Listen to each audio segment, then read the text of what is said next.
Right now, you're probably thinking about how fast this year went. You blinked and it was over. You blinked and summer was gone. You blinked and somehow you're another year older and you have no idea where the time actually went. But when you were a kid, summer felt infinite. A single afternoon could last forever. A 2-week school holiday felt like an entire lifetime. Nothing changed about time. Time is still exactly 60 seconds per minute, 60 minutes per hour, 24 hours per day. It has never changed. It will never change. But your experience of it changed completely. And the reason why is one of the strangest things about being human. Let's start with the math, because the math alone is kind of terrifying. When you are 10 years old, 1 year is 10% of your entire life. It's a massive chunk. It's significant. Your brain registers it as enormous because relative to everything you've experienced, it is. When you are 40 years old, 1 year is 2.5% of your life. It's a tiny sliver. Your brain registers it as small because relative to everything you've experienced, it is. Same year, completely different experience. This is called the proportionality theory of time perception, and it's one of the oldest explanations for why time seems to accelerate as we age. The older you get, the smaller each new year becomes as a fraction of your total experience. So each one feels shorter. Think about that.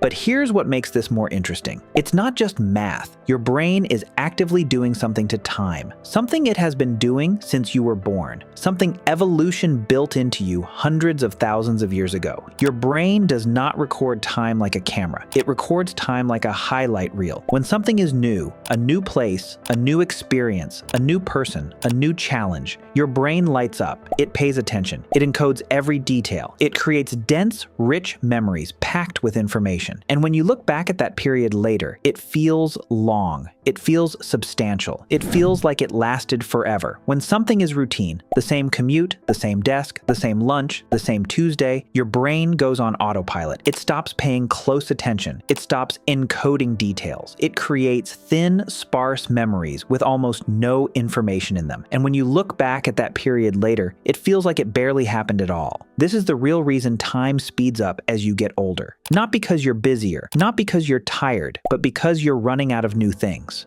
Here's what makes this important. When you were a child, everything was new. You had never tasted that food before. You had never seen that place before. You had never felt that emotion before. Your brain was constantly encountering the world for the first time, constantly lighting up, constantly laying down dense, rich memories. A single day of childhood could contain 20 new experiences. Your brain encoded all of them. So looking back, that day feels full. That summer feels enormous. By the time you're an adult, most of your world is familiar. Your brain has seen the commute 1,000 times. It has eaten the same breakfast hundreds of times. It knows the route, the routine, the rhythm. It stops paying close attention because it doesn't need to. It already knows what happens next. So the memories thin out, the days blur together, the years collapse, and suddenly you're standing in December wondering where January went. Now here's where it gets ancient. This didn't happen by accident. Your brain evolved this way for a reason. Early humans, the ones running around in the savanna 200,000 years ago, had brains that were desperately efficient. Paying full attention to everything all the time is extraordinarily expensive in terms of energy. Your brain burns roughly 20% of your body's total energy, even though it's only 2% of your body weight. So it evolved a shortcut. Pay close attention to new things. They might be dangerous, they might be important, encode them carefully. Ignore familiar things. You've already processed them. You know they're safe. Save the energy. This was a brilliant survival strategy on the savanna. If you've seen that tree 1,000 times and nothing bad has ever happened near it, your brain doesn't need to keep analyzing it. Move on. Save the energy for the lion you've never seen before. The problem is that in the modern world, this ancient shortcut is stealing your time. Because the more routine your life becomes, the less your brain pays attention, the thinner your memories get, and the faster time seems to disappear.